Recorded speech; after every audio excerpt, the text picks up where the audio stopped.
To Red Cup Conversations. I am Christina Boyd, and today we have Javon M. Clark. I thank you for joining us. Thank you for having me. Thank you. Well, our conversation today, Mr. Clark, is about leadership. What does that word mean? Who decides who's a leader? How do people perceive leaders? And how did you know you were one if you did know one?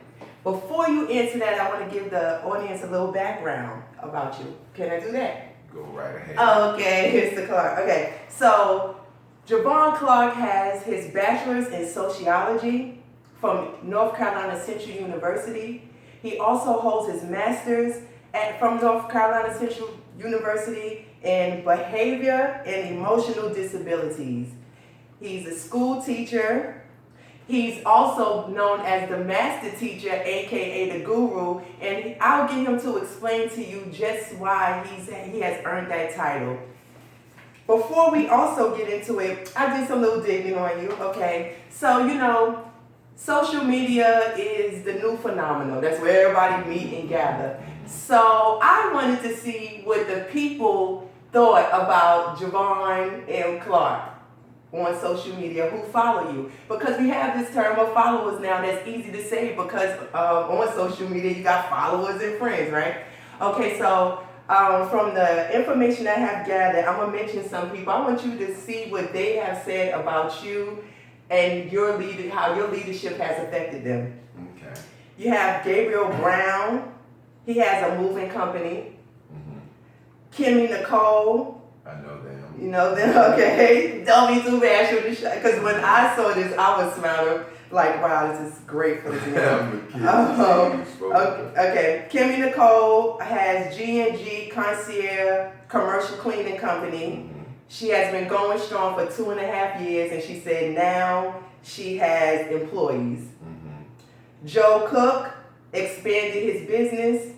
He owns his own property, and not only that, he owns the building and the equipment on the property now. All success stories. Yes. Dr. Omalola said you branded her business by giving her name.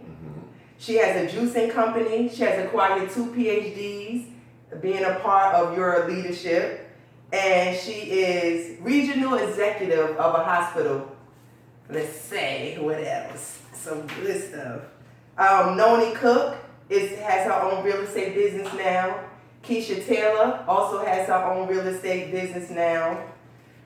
Tracy Biggs has purchased a greenhouse. Eloris Taylor has her real estate license now. She has completed sterile processing and endoscope training, and she plans to have a future in making custom scrubs. Joseph Adams started a new career. Anda Berger started a business. Taquana McMins started a ladies empowerment group. She upped her podcast. Laura Hodges says her and her daughter started a real estate company. Now that's not to mention all the people that said you taught them how to be accountable to their life. Said you taught them not to care about what others thought. You made, a lot of women said you made them better wives and mothers, and a lot of the men said you made it so that they could co-parent easily.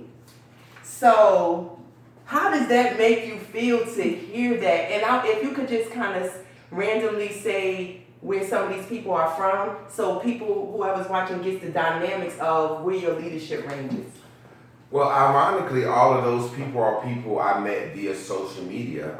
As you had mentioned earlier, social media it's a new dynamic. It's a new world. It's a new place where leaders are found and molded. You had asked me earlier about what I feel about leadership. I think leadership is something that people kind of make you a leader.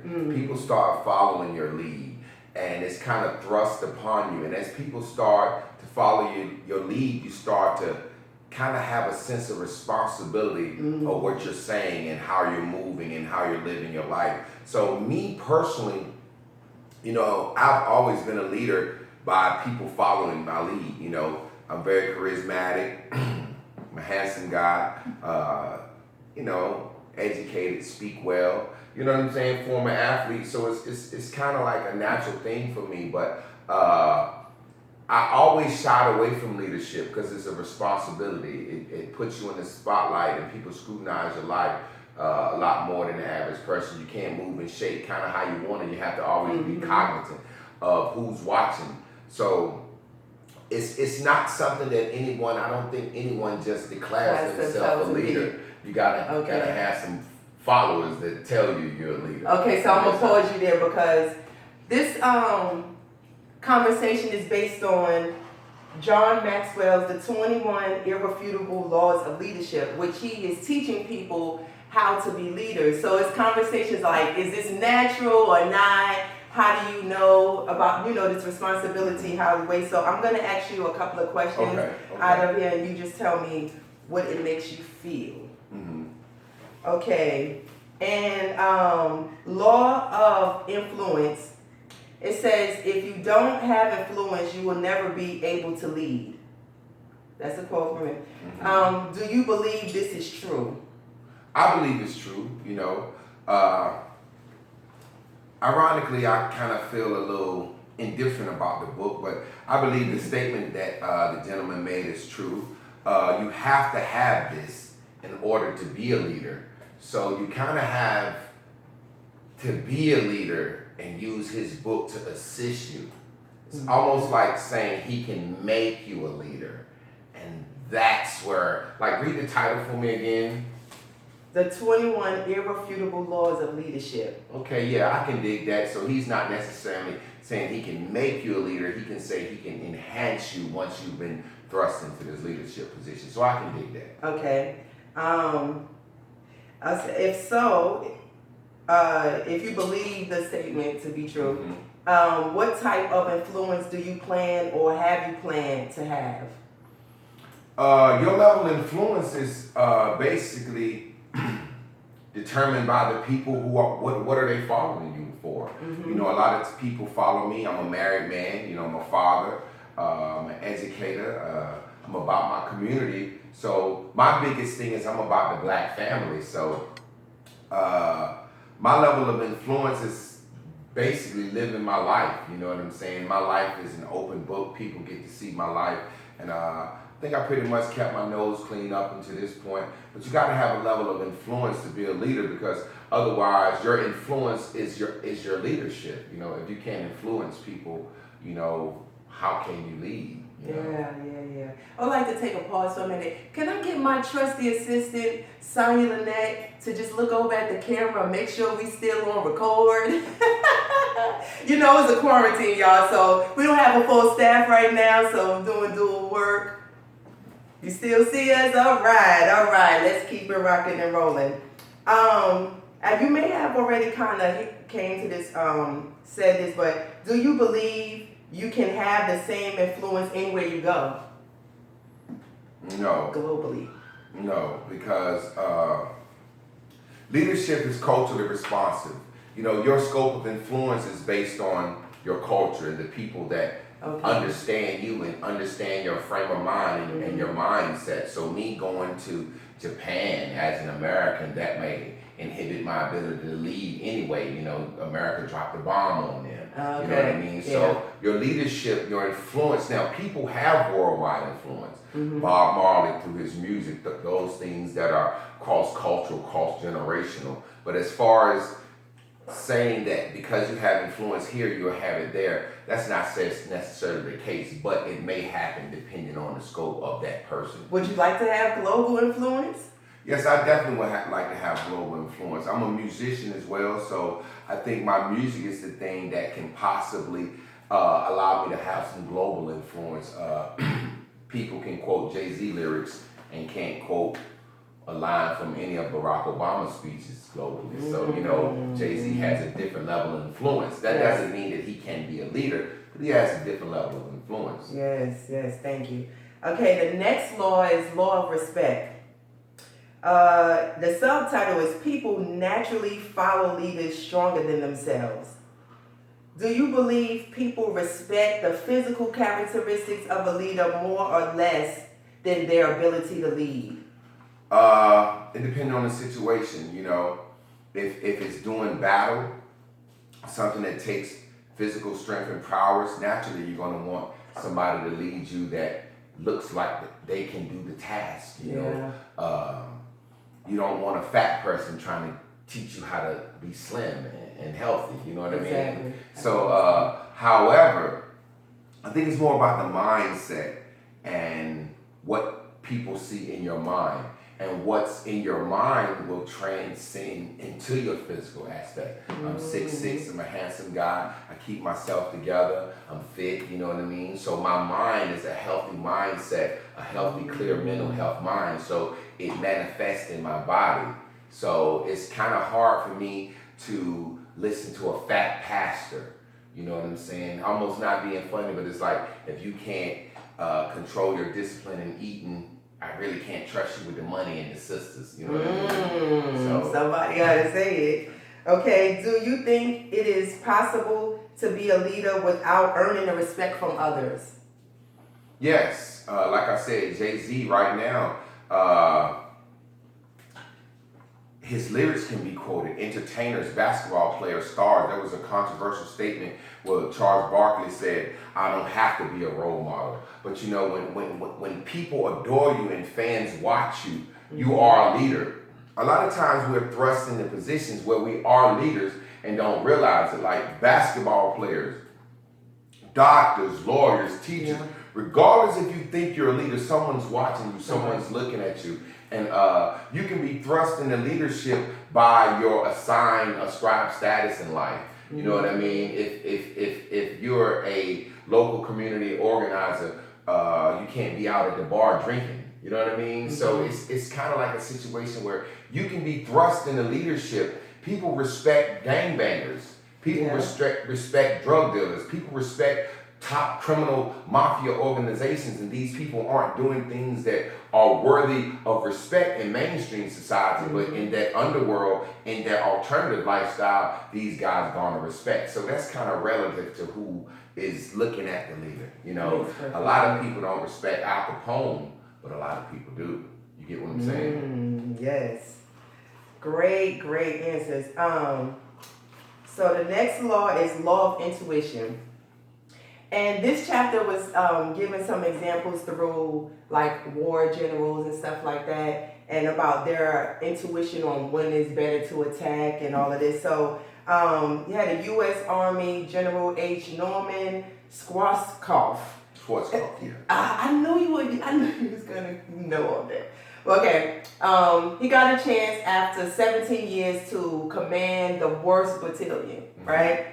But in 30 days, he developed procedures and retrained them. As a result, they thought to themselves, we can do it. We can be a success. We are not the worst. And this thought made it to where there were fewer casualties when they went into battle.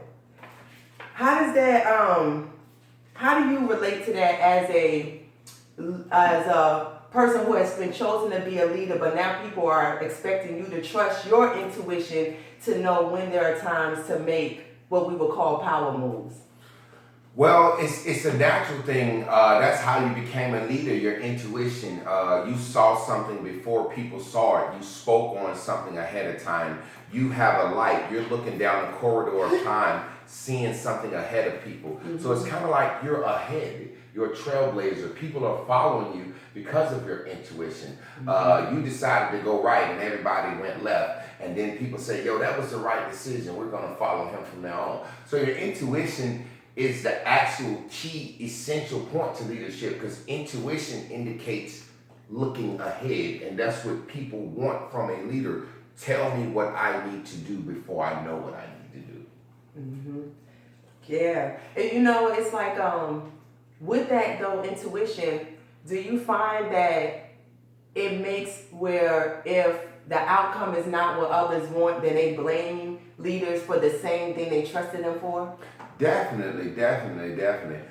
People change their minds, you know what I'm saying? Dr. King changed his mind about how he felt at integration at one time, but you know, now we're afforded access to things that we never were afforded before. So it's a situation where I hear people all the time say Dr. King was a sellout, and I'd be like, what? You know, the Civil Rights Act of 64, the Voting Rights Act of 65. He's the only leader that was actually able to have legislation passed that would change and alter the course of our lives. You know, a lot of the leaders of that time talked and they got the people riled up, but nothing actually happened. So leaders produce results. And at the end of the day, you know, Martin Luther King got a statue, and you know, a lot of other cats are kind of like, now it's like, what were they? You know? Yeah.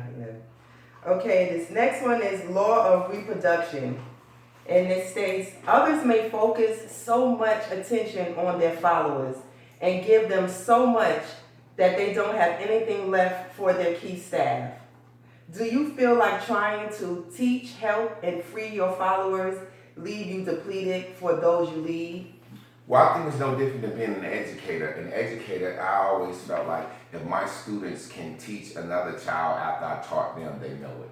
So as far as being a leader, if your followers, if you don't reproduce yourself in your followers, then you are not an actual good leader. I want to reproduce myself. I want people to follow my leadership, take what I taught them and kind of spin it in their own way and become a better reproduction of myself. And that way I don't need to hold them by the hand. I don't need to walk them through everything, you know what I'm saying? If I have to spend a lot of time, even my staff, I'm picking leaders. You know what I mean? I'm picking leaders. It's like I'm a king, but I'm picking other kings to run the world with me. You know what I mean? It's not like I'm the top dog. You know what I mean? So my staff is filled with people that are natural born leaders, and I guess I'm just coaching, supervising from a managerial position. Everybody has to be able to do what they do. If I got to keep tapping you up and revving you up to do your job and do what's expected of you, then I'm not being a good leader. You sure you ain't read this book? I mean, it's everything this man has said. Oh, that's common sense. But you know, I mean, they had leaders of slavery votes before white men wrote books. Well, you know what I mean? right. Like, come on. Well, but and I guess in people being so far from what is natural thought, you know, in our class, we got tested on these things to see where we ranked. And you know, and it was those that didn't rank high at all. You know, and it was a question of, is it just that we don't care enough about certain things, or is it built in the perspective? This is his version of leadership in different aspects. You know what I'm saying? Leadership. What are we leading? Are we leading gangbangers?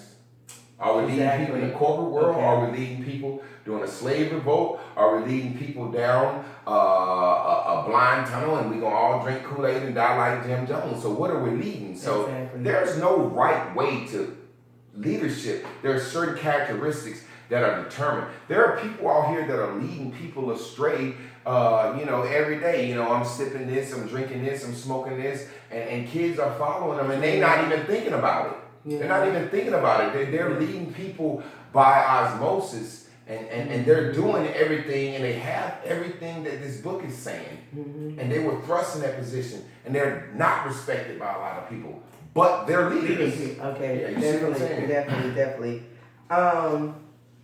Let's see. This one is the law of buying.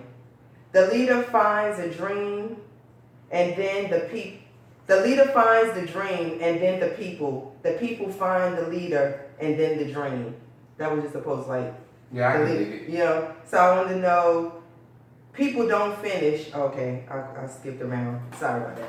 Do you believe that this is the case? Like the leader finds the dream, then the people, or the people with the dream is looking for someone to lead them? I think it's reciprocal. You know, the leader himself is just a person looking for a dream, finding a dream. And then as he begins to step out on the forefront and blaze the trail and speak about and galvanize the people, then the people kind of say, okay, we are aligned with that. We saw that. You know, Dr. King, I use him all the time because he was a great leader. Dr. King, everybody wanted freedom. Everybody wanted civil rights. Everybody wanted a fair shot. Nobody wanted to be lynched. Nobody wanted to fear their life. You know, but Dr. King actually said, yo, well, what can we do about it? A lot of people were saying, what can we do about it? But Dr. King had the charisma and the manipulation skills for people to follow him. Everybody black wanted a better life. And they kind of just jumped on Dr. King's coattail. You know what I mean? So it's if you're a leader, you have to have had the same feeling that the people had that you're leading. Exactly. So it's not like Dr. King said, I think blacks should have civil rights, and everybody black was like, oh man, I had never thought about that. I agree with you. Mm-hmm. I agree with that. Law of legacy. Mm-hmm. The only way to develop such widespread leadership is to make developing leaders a part of your culture, which you have already stated. My question is this the concept that you are taking into consideration when gathering leaders? Like, I know you already expressed that this is what your plan is when you're trying to get people that don't need to be under your full direction all the time. Was that cognitive? Like, I need to do this, or you understood that was what's going to be I think it's best? natural selection. I mean, natural selection, osmosis. Over time, a person, I realize, okay, they're not fit to be on my staff. This person doesn't have the unction to be truthful up front. This person doesn't have the gall to say what needs to be said. This person is more standoffish. This person is more concerned about things outside of the call. So it's kind of like, as a leader, you kind of like weed people out and people weed themselves out. You know what I mean? I don't think there's a cognitive process of, I'm training people, I need you here, I need you here, I need you there. I think people that follow leaders are leaders if you really think about it. Because in order to decide, hey, I'm going to follow this guy, and everybody else hasn't decided to follow this guy, those people are leaders. And that's what people don't understand. And you have to, everything is like a cosmic slop of people. It's one big pool of leadership. There's not just one. I think we have a lot of stuff confused. Okay. I like that though. I mean, think about the first person that decided, yo, I'm down with Ben Franklin and electricity. I'm down with trying to escape slavery with Harriet Tubman. There were other people on the plantation like Harriet Tubman, she's a leader, but Ben gonna run with her. And there was people that was afraid. It was like, Ben ran, Cecile ran. Man, I wish I had the courage they had. You know what I mean? Exactly. Law of legacy. Law of legacy? Legacy, yeah. Okay, well, must have another question in there. Let's see. Significance comes when he develops leaders to do great things.